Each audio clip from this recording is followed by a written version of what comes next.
E falando nos básicos, o Walter viu uma fala sua sobre agachamento que eu achei interessante. Que normalmente o pessoal, né, o agachamento é o exercício mais completo, né? O exercício mais... Quer ter um glúteo, obrigação fazer um agachamento bem feito, né? Mas você não concorda muito, né? Inclusive eu lembrei por causa do exemplo do CrossFit, que é o exemplo que você usa, né? Mas há várias controvérsias. Tem treinador que não gosta de agachamento. Johan não gosta de agachamento. O Vitali que veio do básico. Ele não gosta do livre, né? Porque no hack ele usa muito. Ele não gosta do agachamento livre. Estamos falando do livre. Quando fala agachamento, tem esse livre. O Vitali também, o Di Vito, ele veio do powerlift. Provavelmente ele fez aquelas pernas com muito agachamento no livre. E depois também não gosta, abominou depois que virou bodybuilder. Devia ser o pior exercício do powerlifting dele, porque dentro do powerlifting a gente tem os meus melhores e os piores. Claro. O meu é o supino, é uma desgraça. O meu melhor é o agachamento. Então, assim, eu excluo o supino das minhas rotinas se eu quiser, mas o agachamento eu não excluo, tá? Essa pergunta sua é muito boa, né? Dentro dos grupos... Né? Sempre teve aquele grupo e ainda tem o grupo que defende que o agachamento é o melhor exercício. Sim, e o mais completo exercício para membros inferiores ou por quadril e membros inferiores que existe.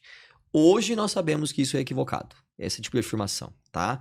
Eu também fui daqueles que dizia que o agachamento era fundamental, que era obrigatório, tinha que ter e acabou porque ele desenvolvia tudo. Eu também tive que ter humildade para dar um passo para trás, falei, posso estar equivocado. Em 2019, foi publicado um estudo por um grupo de japoneses, onde o líder chama Keitaro Kubo, tá? É o autor principal do paper, é o primeiro autor. Eles publicaram uma pesquisa onde eles compararam duas profundidades diferentes de agachamento. Então tinha o grupo que agachou o agachamento profundo, bunda no tornozelo, 140 graus, que é a profundidade que o atleta de LPO treina, tá? Contra um grupo que fez o agachamento da musculação, que é o agachamento 90 graus, o mais convencional dos agachamentos, tá? E aí, depois de 10 semanas de investigação, medindo pré e pós com um método de imagem que a gente chama de padrão ouro, que é o melhor método de imagem para se investigar isso, que é a ressonância magnética, ele encontrou os seguintes resultados. É importante eu ressaltar. Eles avaliaram o glúteo máximo, área de glúteo máximo, aliás, volume de glúteo máximo, eles avaliaram musculatura adutora, não isolaram o músculo, porque tem vários adutores, eles pegaram um grupo inteiro, cadeia posterior de coxa e cadeia anterior de coxa, o quadríceps. O que eles encontraram? Vamos lá. Para o agachamento ser completo, tudo tinha que hipertrofiar, correto? Eu vou afirmar uma coisa, agachamento não é nem bom para o quadríceps. Porra. Por que não? Quando a gente afirma isso, eu estou falando quadríceps. Quadríceps femoral é um grupo muscular, ele é um grupo de músculos. Para eu dizer que ele não é bom para o quadríceps, eu estou afirmando que ele não é bom para os 4 músculos. E por quê? Porque tem um que não cresce, que é o reto femoral. Então, o agachamento é um ótimo exercício para vastos, dentro do grupo quadríceps. Sim. Principalmente o vasto medial e o lateral. Não completo, não por completo. Exato. O reto femoral não hipertrofiou neste estudo, que foi o primeiro estudo avaliando isso. Aí você fala, caramba, bicho. Eu dizia que era completo, já que descobriu que nem pro quadríceps ele é completo. E pro resto. Aí vamos à cadeia posterior de coxa. Avaliou os 4 músculos da cadeia posterior de coxa. Semembranoso. Dá pra pôr uma foto do anatomia do quadríceps aí, por favor? Pode pôr. Aí ele vai falando e vai mostrando o pessoal ficar mais claro, eu acho. Cadeia posterior de coxa. Semembranoso, semitendinoso, bíceps femoral, cabeça longa e cabeça curta. Cabeça curta é a única que é monoarticular, que só faz flexão de joelho. Todas as demais participam da flexão de joelho e da extensão do quadril.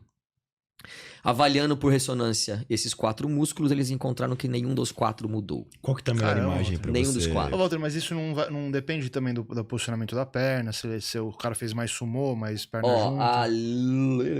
Pegar um que tá separado. Tem um que tem separado? O pessoal vê, fica mais fácil. Que já tem os 4 separados? Aqui, ó. Esse aí. Isso. Aí, ó. Pronto, tá aqui. Tira só. Ele vai abrir. Isso, tá aí, ó. Então pronto. Eles avaliaram os 4 músculos, tá? Então eles avaliam... O vasto intermédio não tá aparecendo... fina essa perna aí. O vasto intermédio, ele tá passando por baixo do reto femoral, então ele não vai aparecer na imagem, não tem problema. Os 2 vastos que mais hipertrofiaram é o vasto lateral, tá? É aquele azul, o azul e o vermelhinho, que é o medial. Tá? O azul e o vermelhinho. Esses 2... na pesquisa hipertrofiaram. Esse amarelo grande, que é o reto femoral, esse músculo bem central, ele não hipertrofiou. Não mudou nada. Em nenhuma das 2 variações. Nada. não mudou, não hipertrofiou, tá? E os 4 músculos posteriores da coxa, os 4, avaliados pré e pós 10 semanas de treinamento, também não mudou nada. Que foda, meu. Aí você fala, caraca, eu dizia que o exercício era completo e eu descubro que dos 4 músculos que compõem o quadríceps, o reto femoral não hipertrofia, e eu descubro que dos 4 posteriores de coxa, nenhum deles hipertrofia. Mas esse é só um estudo que comprovou isso? Calma, tem vários outros? Esse foi o primeiro. Foi o primeiro, né? Primeiro assim, avaliando todos os músculos da coxa, todos que eu digo assim, os principais da coxa e o glúteo. Quando eles foram pro glúteo, eles descobriram e confirmaram aquilo que a gente esperava, que o agachamento podia hipertrofiar o agachamento podia hipertrofiar o glúteo máximo. Porém, ao comparar as duas profundidades, o profundo com o mais curtinho, lembrando, o profundo é o que o atleta de LPO usa, que é o bunda do tornozelo. Sim. E o curtinho é o que a galera da musculação mais usa, que é o 90 graus. Mais 90, é. Tá? O glúteo hipertrofiou estatisticamente, legal, no profundo. No curtinho, só 2%. Nossa, quase nada. Quase nada. Então, o agachamento que a galera da musculação mais usa, ele não é potencialmente estressor a ponto de hipertrofiar o glúteo nesta condição de 90 graus. E aí, o legal, eles avaliaram o complexo adutor de coxa, né, como um todo, e viram que os adutores, eles acompanham o glúteo máximo. O que isso quer dizer? Se você hipertrofia o glúteo em agachamento, provavelmente os seus adutores cresceram junto. E o principal adutor o principal dos adutores que ajudam na extensão do quadril é o adutor magno, tá? E eles viram a mesma condição. Então, no 90 graus, os adutores hipertrofiaram pouco, assim como o glúteo hipertrofiou pouco. E no profundo, os adutores hipertrofiaram mais, assim como o glúteo hipertrofiou mais. Agora, tem um outro quesito que esse estudo nos mostrou. O que a gente sempre defendeu no agachamento? Quanto mais você desce, mais você cresce o quadríceps. Isso não é verdade. É mais o glúteo, né? É mais o glúteo e os adutores. O quadríceps, ele não responde mais pondo mais amplitude de movimento no agachamento. Mas o glúteo, sim. O glúteo, sim. Glúteo e adutores dependem de mais amplitude de movimento. Por isso que as meninas treinam tanta mobilidade quadril e coluna. Que é para conseguir executar o exercício com mais profundidade. Além desse estudo, outros estudos vieram depois. Que eu ia falar, porque às vezes é um estudo, outro, meia Aí dúzia. que vem. Porque é o que eu falo. Bom, essa é uma evidência. Mas, beleza, o estudo foi bem conduzido, o método que o cara usou foi padrão ouro, tá? Mas, pô, será que se eu repetir esse método, eu reproduzir esse estudo, eu vou ter o mesmo resultado? E aí, no final do ano passado, um grupo dos Estados Unidos, liderado ali pelo professor Daniel Plotkin, fez um estudo comparando ali agachamento com elevação pélvica, mas eu vou falar dos resultados do agachamento para manter aqui a ordem. E ele fez o agachamento que eles sugeriram, que como eles estudaram iniciantes, eles não podiam garantir que todos tivessem uma amplitude de 140 graus, assim acompanhando o método do Keitaro Kubo. Então, qual foi a sugestão que eles deram para os voluntários? Agache o máximo que você conseguiu, o mais profundo que der. A maior parte dos voluntários, com exceção de apenas um, agachou no mínimo até a paralela, tá? Que já é uma boa profundidade.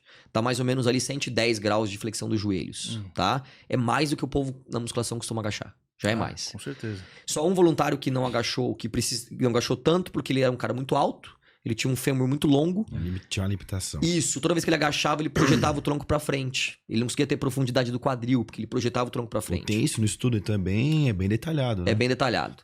Aí, infelizmente, eles não nos deram os resultados para cada voluntário. Isso ele não tem, infelizmente, isolado, tá? Mas poderia ter. E aí, o que eles viram? Avaliaram também com ressonância magnética. Eles não avaliaram separadamente o quadríceps por músculo, eles avaliaram como um todo. Como um todo, o quadríceps cresceu, estatisticamente, foi mais de 12% de hipertrofia, inclusive, se eu não me engano. O glúteo respondeu também bem. Os posteriores de coxa não hipertrofiaram.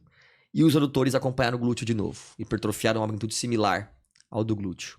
E em relação ao glúteo, foi o primeiro estudo que nos mostrou que o glúteo ele responde não homogeneamente. Uma palavra mais fácil. Ele responde com uma hipertrofia heterogênea ao longo do seu comprimento. Então, quando você faz agachamento profundo, ou mais profundo que você conseguir, o tradicional, a região que tende a mais hipertrofiar é a região mais baixa do glúteo máximo. Também cresce a região mais superior, que a gente chama de região cranial, as fibras superiores, mas a região de baixo, a região caudal, da cauda, é a que mais hipertrofia. Então é o primeiro estudo mostrando, inclusive, que o glúteo, ele responde de forma não uniforme ao longo do seu comprimento, fazendo agachamento. Além desse, tem outros estudos também avaliando cadeia posterior de coxa e quadríceps com agachamento em outras condições, tá? Tem estudo avaliando agachamento assim, onde que eu mais hipertrofio os músculos do quadríceps, os vastos? Quando eu agacho, mais perto do joelho, mais perto do quadril, mais perto do quadril. Então hoje a gente tem uma gama de evidências sobre agachamento e hipertrofia de vários músculos que não é pequena. Então eu já consigo afirmar com clareza hoje. E para pensar, né, cara? Antigamente, quando o pessoal não tinha muitos equipamentos para perna, o quadríceps do pessoal não era tão desenvolvido.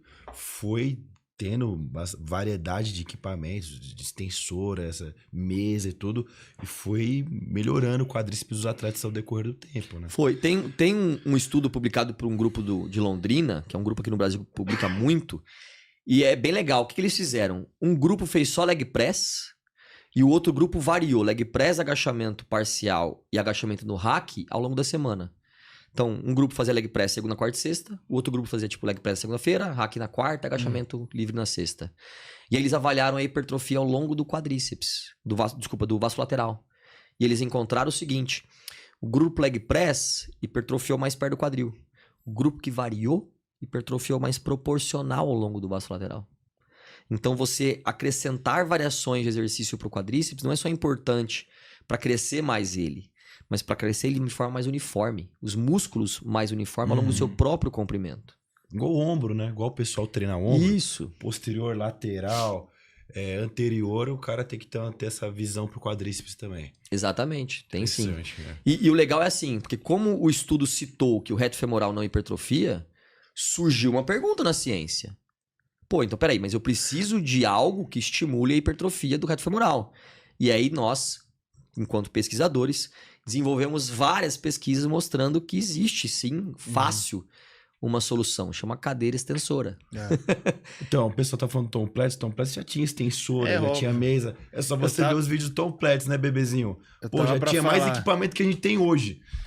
Toda a linha Hammer já tinha, na época do Tom Platz, bebê. Não, mas estão falando do agachamento, né? Tipo, vai falar pro Tom Platz que o agachamento não funciona. É que ele fazia tudo, Não é que não mas funciona, aí que tá, né? é o que eu falo. Existe um termo que as pessoas mal interpretam, chama ignorância. Sim.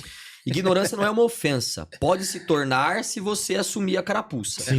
Ignorância é ausência de informação. Então, por exemplo, eu não vou debater com engenheiro porque eu sou ignorante em engenharia. Eu não vou debater com a minha mãe, que é economista, porque eu não domino nada em economia. Então eu vou falar o seguinte, eu vou lá e vou perguntar pro especialista uma informação, porque aquela pessoa estudou para aquilo. Então quando a pessoa ela isola uma variável, ela tá sendo ignorante em não avaliar o todo. Estamos falando de um atleta que foi o quê? Vice-olímpia? Que foi o cara com a melhor perna de todos os tempos também. Daquela época. Absurda. Exatamente. Então, vamos lá. O que o Tom Platz fazia? Era só agachamento? Não, ele defendia o agachamento como o principal exercício do treino. Sim. Cara, ele fazia uma quantidade enorme de exercícios. Absurdo. Não. Ele ficou famoso pelo agachamento. O treino dele era de 3 horas. E não é que não funciona o agachamento, né? A gente não tá falando que não funciona. Exato. É que talvez ele sempre foi muito superestimado, né? Exato. Eu vi um corte do podcast do Cariani. É o mais completo. Eu falo, cara, não é o mais completo. Tá longe de ser o mais completo. Mas é aquilo. Muita gente acha que eu sou contra o agachamento, inclusive falando isso. Cara, é o exercício que compõe o meu treino em todas as sessões. É o exercício de todos da musculação, de todos, entre todos os complementos musculares, que eu mais gosto. Porém, eu assumo a limitação que ele tem enquanto estimulador de hipertrofia de vários músculos. Enquanto ele vai ser ótimo para os vastos, para o complexo adutor, inclui-se principalmente o adutor magno, e para o glúteo máximo, ele vai ser ineficiente em hipertrofiar o reto femoral e a cadeia posterior de coxa. Portanto, eu preciso incluir exercícios localizados para essas regiões. E mesmo enquanto quadríceps e vastos, tá? Ele não hipertrofia de forma uniforme o músculo vasto lateral, por exemplo, ao longo de todo o seu comprimento. Então, incluir mais exercícios vai estimular essa hipertrofia mais homogênea, que é o que o bodybuilder quer. Ele não quer hipertrofia. Claro, se for um ponto fraco dele, a parte mais distal do quadríceps, ele vai escolher outros exercícios que atingem mais aquela região. O Jonathan é um cara que defende muito isso hoje. Né? A avaliação mais criteriosa da morfologia do músculo como um todo. Tá?